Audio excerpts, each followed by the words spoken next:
Transparency is important in all walks of life, so I'll be the first to say I like it when the old guard come back to WWE TV. I love the nostalgia of it all, and seeing veterans mixed with new faces makes me happy, as does two legendary bulls going at it. Brock Lesnar and Bill Goldberg was fine by me. I am sorry.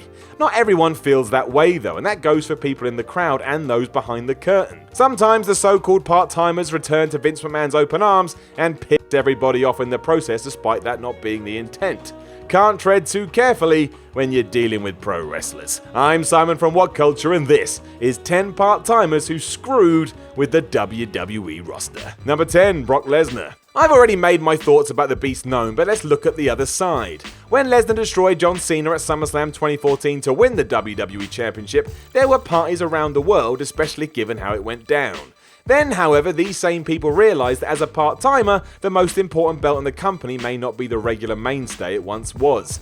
Between that SummerSlam and Brock losing the title at WrestleMania 31, there were 30-odd episodes of Raw and 6 pay-per-view events, that's not including NXT, because Lesnar was never going to appear there. That was made even more evident as Brock was only on a handful of Raws prior to the show of shows, and only defended the title at Night of Champions in the Royal Rumble. Those events were 4 months apart. The real problem with this was that Raw's entire story structure is basically built around this championship and whoever is holding it. Without it, someone needed to fill the shoes with their presence alone, and that person just didn't exist. The knock-on effect there was it shone a spotlight onto how few wrestlers were ready for that position, and that was not good. The fact it happened again with the Universal Championship for nearly all of 2017 and 2018, with a vague hope it'd finally get Roman Reigns over, well, that wasn't all that good either now, was it? Number 9, The Undertaker. Way back in 2013, there was a match at WrestleMania we never saw. Scheduled for the show was the Bellas and Team Rhodes Scholars taking on Tons of Funk, which got cut when the previous match on the card overran. And what was that match? The Undertaker versus CM Punk. Now let's be serious here. That was easily the best thing on the pay-per-view and one of those bouts a lot of fans like to go back and watch today because it was special. However, as the fight itself went 23 minutes and was almost 40 when you include entrances and video packages, something had to be cut, and that was the aforementioned encounter. It's what happens in wrestling all the time, but if we are thinking about part-timers that screwed with the main roster, and we are, this definitely qualifies. Because of the dead man, a load of mainstays had to take a back seat. They got their chance on Raw the next night, but that's not the same in any sense. I imagine they were and that would have made perfect sense. Number 8, Bret Hart. I love Bret Hart. He's my favourite wrestler ever and the reason I started watching wrestling to begin with. However, his grudge match against Vince McMahon at WrestleMania 26 was not great, or even that necessary. Not even getting to the 12-minute mark, everything was mismanaged here as the Hitman wasn't able to do much of anything, so it was never going to live up to anybody's expectations. The story also included cameo performances from the Hitman's family, but again, it just didn't work. What we needed here was intensity, and we didn't get anywhere close to that. It was, of course, McMahon himself who chose to put this on WrestleMania, but it did mean other things had to be shifted around.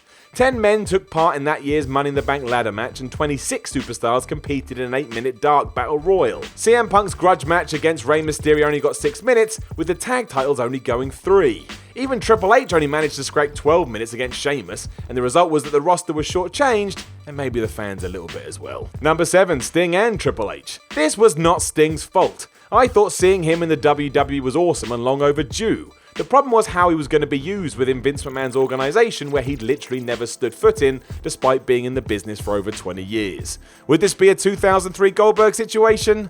No, but it was still odd. Sting's first match would be marketed as the last skirmish of the Monday Night Wars and take place at WrestleMania 31. His opponent would be none other than WWE legend Triple H, who at the time was a part-timer. Now, fair play to the game, he certainly sold the whole angle as a big deal and continued to do so right up until he pinned the icon following a pedigree. Whether Sting was used appropriately is another argument for another article, but this clash went 32 minutes all in, and interference from the New World Order and DX padded it out further. It was great to watch, let's not pretend otherwise, but there are questions. Why did it go this long? Why couldn't Stinger face someone from the active roster? I mean, if you're gonna job Sting out, shouldn't he do the honours for an up-and-comer like Seth Rollins?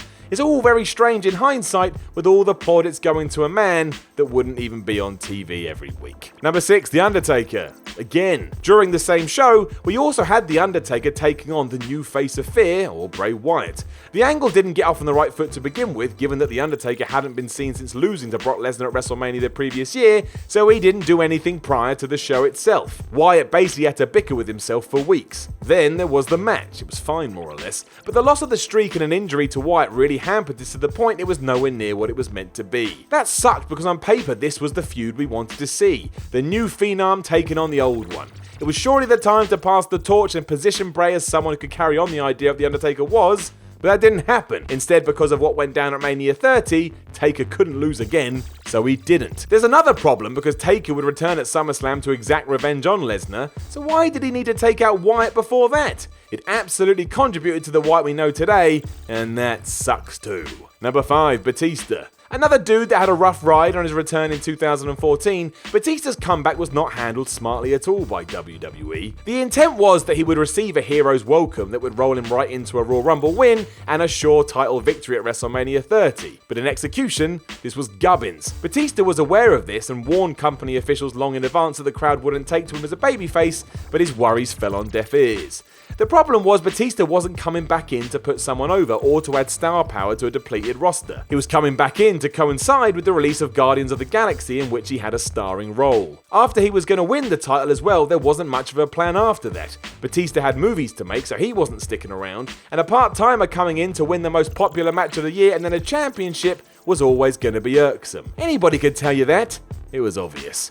Number 4, Hulk Hogan. Who else, right? But when Shawn Michaels agreed to face Hulk Hogan at SummerSlam 2005, he made the mistake of not pinning management down on the nature of what he was agreeing to. You know who was going to win, how they were going to do it, and the rematches. You have to do that when dealing with Terry Bollea. For example, HBK originally wanted the feud to be babyface versus babyface, but Hogan wanted a more traditional match, so Shawn would have to be the bad guy. Michaels was also under the impression that the angle would cover 3 matches, with each man doing the favour for the other until the rubber match where Hogan would clinch it. However, the Hulkster decided to instead wait just before SummerSlam to inform WWE and his opponent that he wasn't going to lose to Michaels. He had a measure of creative control over the finish, and that was that. Suddenly the trilogy was just an exhibition which would require Shawn to turn heel, get loads of heat, just to put Hogan over. This was nothing new for the Immortal One, but at least when he was doing it back in the day, he was a full-time member of the roster. In 2005, Hulk was just a special attraction. Shawn Michaels, on the other hand, turned up to work the next day having dramatically oversold everything that Hogan tried to do to him, which was brilliant, really. It was pointless though, because it didn't affect or change Hogan at all. Number 3, The Rock. Plenty of people have made the argument that The Rock's appearance in the main event of both WrestleMania 28 and WrestleMania 29 qualifies as screwing over the WWE roster. After all, perhaps it should have been a full-time wrestler who worked the main event like CM Punk, given that he had just racked up 434 days as WWE Champion and would be on Raw for the foreseeable future. They are all fair arguments, as is the other side that without him on the card it probably wouldn't have done as well, but it's Mania 27 that really needs our attention. The Great One didn't have a lot to do as the guest host until the main event where John Cena took on The Miz. Miz had been booked to be competitive at Mania for a portion of the match until both men KO'd each other on the outside. That caused The Rock to arrive on the scene. He didn't want the match to end that way, so he restarted it with no DQ, no countouts, and no time limit. As the men recovered and re-entered the ring though, Rock flattened Cena with a rock bottom, allowing Miz to heelishly retain his gold. Rock then also took exception to Miz celebrating his unlikely win, so he beat him up too. This meant though that the show closed with The Rock standing tall, a man who hadn't been seen for 7 years. The last bout and championship had been eclipsed to put over a celebrity guest, and to set up the following year's show. Number 2, Triple H. Again, in the summer of 2011, CM Punk was the hottest thing in professional wrestling. Facing John Cena at SummerSlam to determine the true WWE champion, he'd win the match, but be brutally powerbombed by returning Kevin Nash afterwards, and then lose his title to a cashing-in Alberto Del Rio. Big Sexy was then booked to face Punk at Night of Champions, but he couldn't get medically cleared, because of course he couldn't. This meant Triple H, who'd unofficially gone part-time earlier in the year, was chosen to replace him. Naturally, the game won, and fans everywhere scratched their heads. Now, the problem wasn't necessarily that Punk lost to Triple H. It was that throughout, WWE wanted to make it clear that the straight-edged one wasn't a bigger star as the King of Kings, and no one was buying that given how popular Punk had become. The whole storyline was deliberately murky and inconclusive as the chick magnet was booked to appear clueless and ineffective. As you'd imagine, Triple H was booked to appear the opposite. Eventually the game took out Nash, and that was that. He vanished once more, and none of this helped Punk. Number 1, Triple H. Yep. If anyone knew how CM Punk felt in 2011, it was Roman Reigns in 2016. At TLC 2015, Triple H was mercilessly assaulted by Roman to a huge sustained pop, and it looked as though Paul Levesque had done the impossible and got the crowd to accept the big dog. That is until you consider that Triple H wasn't the guy who had screwed Reigns out of the title at TLC, so sense was out the window. Staying away from Raw to sell the beating, evil heel Triple H nonetheless turned up to NXT's historic show in London a few days later, introducing the card as a proud babyface. Raw and NXT have been proven to exist in the same storyline continuity, so it's not like NXT Triple H and Raw Triple H are two different men. And yeah, we sound like geeks here, but it's true. Triple H would achieve a measure of revenge when he appeared as the secret 30th entrant at the Royal Rumble, eliminating Reigns and winning the match to be crowned the new WWE World Heavyweight Champion, which was the stipulation that year. With Reigns winning the number 1 contendership match at Fastlane, the stage was set for the game versus Reigns at WrestleMania 32 for the top title in the company. Before this though, Triple H used one Raw to beat the shit out of Roman, much to the joy of the audience. This seemed on purpose as well. The Attitude Era legend hit the ring like a rock star, performed a DX crotch chop before posing with the title over Reigns' bloodied corpse. That's what babyfaces do, friends. It didn't help Roman at all.